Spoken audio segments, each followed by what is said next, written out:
Once upon a time in a not so far away land happened a heroic, crazy story. Now, YouTube, we're not promoting violence in any way. This is an educational video. We're just going to be sharing a heroic story of an Israeli IDF special unit that rescued an injured teammate under fire, the heroic actions of the guy who did it, and the whole operation. So please don't cancel this video. And without further ado, guys, let's jump right in. This one it's a powerful one. Anton, תהיה חזק! תביא את המד קדימה! אני מדלק טפל בו! תביא את המד קדימה! Davita Kadima means bring the heavy machine gun to the front. They are right now encountering from close quarter in Gaza.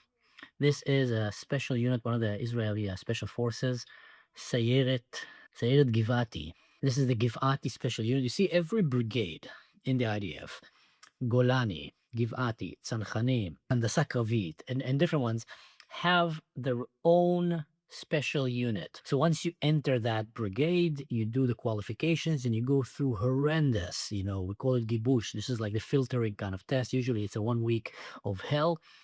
And then you get picked up to these units and they have different ones. So this one is the recon unit, which specialize in recon missions and counterterrorism. And just a very, very good infantry unit, special unit. So let's keep going. Anton, זה ירדן, אחי! זה ירדן! בוא איתך, איפה אתה פצוע, אחי? ברגליים. איפה? ברגליים נראה לי. איפה אח שלי? אני פה איתך. אני מזהה את הפציעה שלך. הכל בסדר. נסה להזיז את הרגליים. נסה להזיז את הרגל. זאת הרגל הפציעה.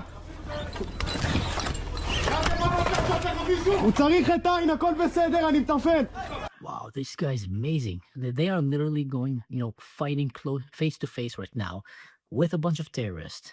Everyone's life is in danger. Every second a grenade or an RPG can be hitting that building, or booby-trapped IEDs. Hamas have basically IED'd and booby-trapped every house almost in Gaza, and they have a tunnel going out from every second, third house. I've have very good friends that are in special unit or fighting these tunnels, and it's just unbelievable. Actually, I interviewed one of them in a podcast that I'm going to be sharing soon.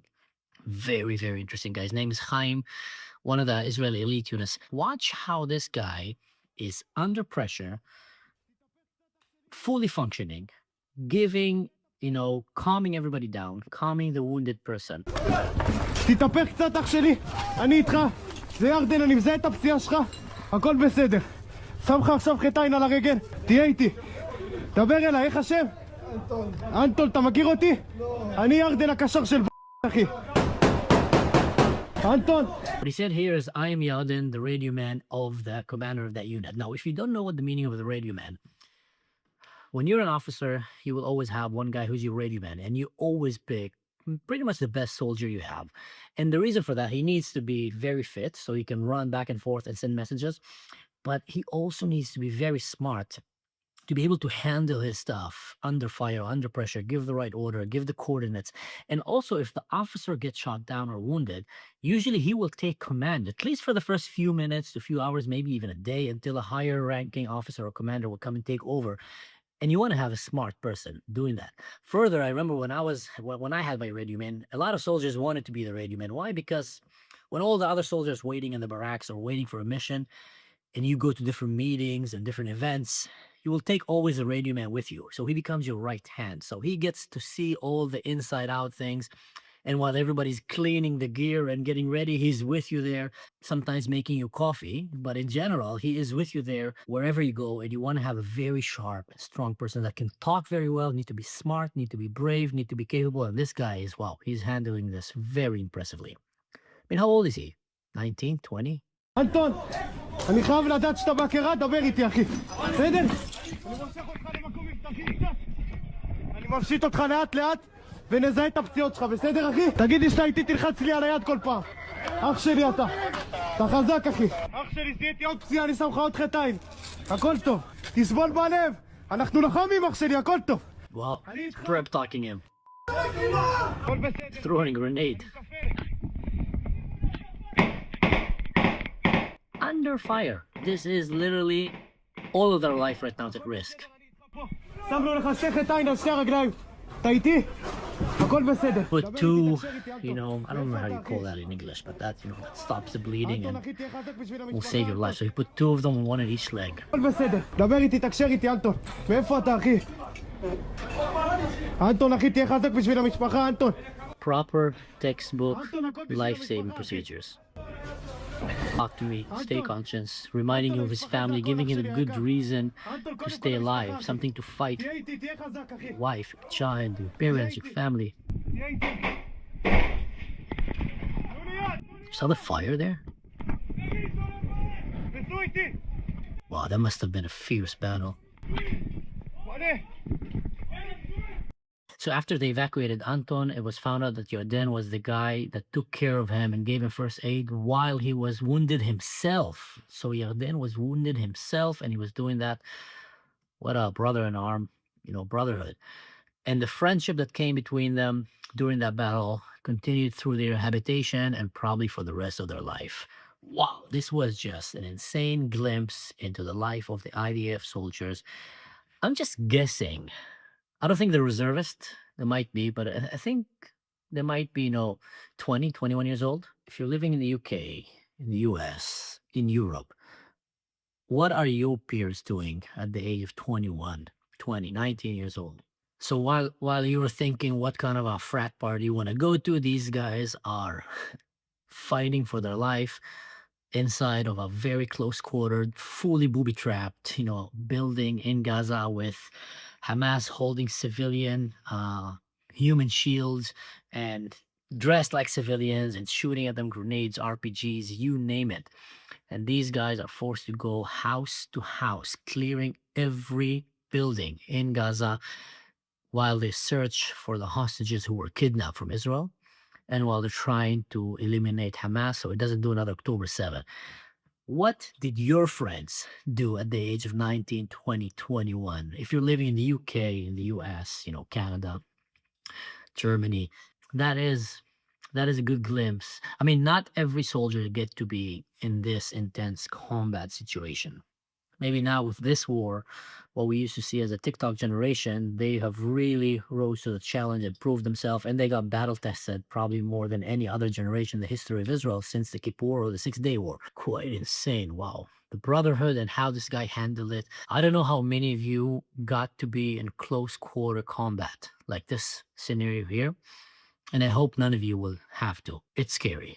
There's so much unknown, and you can be the best fighter in the world and then just something will happen that you couldn't anticipate, and that's it. You and your whole team are done. A very dear friend of mine, I used to be his youth leader. His name is Amitai Algaman.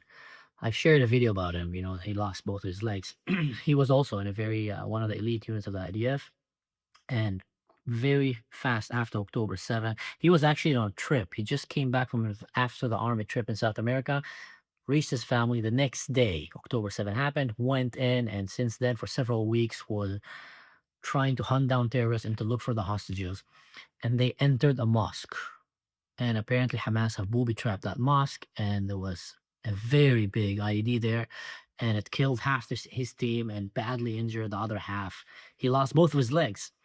So you can be the strongest, you can be the fastest, you can be the smartest, but when you go to war zone,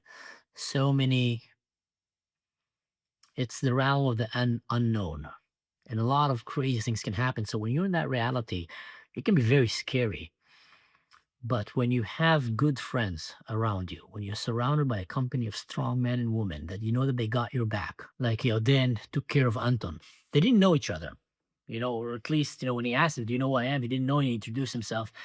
But this is the brotherhood that you have when you're in the service, the brothers in arms. And a lot of time, people that come out of the military, veterans, that's one of the hardest things that they have to cope when they go back to society, because you're out there ready to give your life to protect your family, your homeland. And then you go back home. And in some cases, in the US, I've seen that more often than in Israel, you have people that actually hate you, that actually call you a lot of very nasty names. And then you see it create a big void, that big unity that you had, the brotherhood that you were in, suddenly disappear, and a lot of that breaks them. They end up missing it. They end up wanting to go back to it, or they end up getting depressed, and some will go to the alcohol, to drugs, or I don't know what. Not all, but some cases. Maybe one good word of advice to all you, mostly men.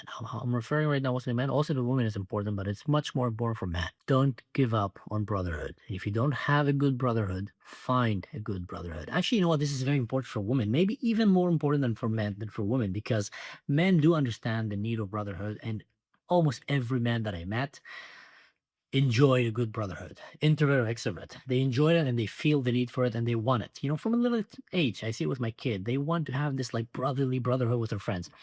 A lot of time, women don't understand that, and they end up giving so much cow poop to men, about his friends and I don't know what. And if you care about your man, make sure you're supporting him to find a good brotherhood. And if you already found one, don't try to take it away.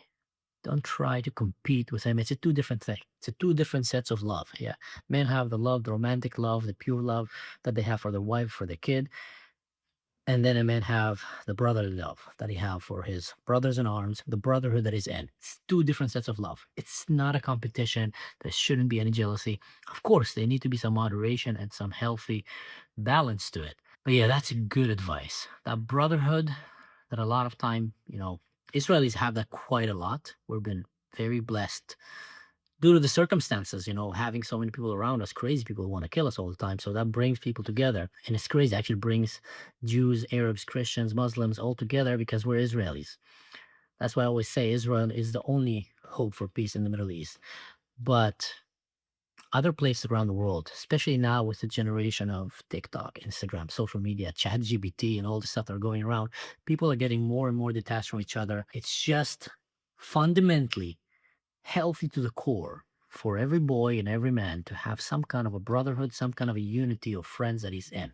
So yeah, without further ado, guys, thanks for sticking around. If you enjoyed my video or the commentary that I'm giving here, please help by doing the like, share, subscribe, and help this channel keep growing. Share these videos with your friends if you found them worthy. And if you want to find practical, direct ways to help me keep growing this channel, keep making these videos for you, go and check my Patreon. After all, I am doing this for free and out of my own free time, and that's a very practical way to help me keep doing what I'm doing. But until then, guys, just don't do anything stupid. In general, just don't do anything that I would do. See you next time. And yeah, what a crazy story. Good job.